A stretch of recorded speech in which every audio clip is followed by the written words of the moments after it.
Hello! So, ayan, nagdedede sila.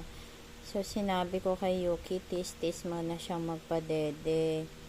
Kasi, honestly, 3 weeks na sila, 'di ba? Kasi nga nasubaybay natin yung kanilang paglaki. So, gusto ko sanang bumili ng goat milk para umpisahan na silang pakainin. Aso nga lang, heto, poor muna ang kanilang lola. poor, poor muna ako. So, bibilhan ko na lang sila pag may pera na ako. So, Yuki, tiis-tiis muna ha. Para pag nakabili na si mama, kahit wag ka na magpadede ha. Kasi alam ko, lagi kang gutom dahil dumidede pa yung mga anak mo.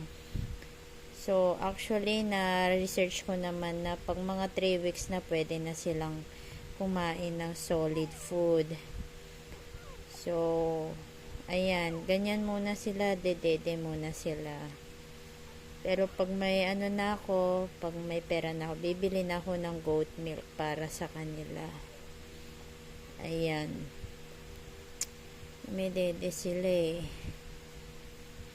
Tsaka actually, ayan na oh, lumalaki na sila. Pero sa totoo lang, dito lang sa video sila mukhang malaki. Pero maliit talaga sila. Nagmana sila kay Yuki. Ayan oh. Dede na sila oh. Mama, dede ako, dede. Ayan oh.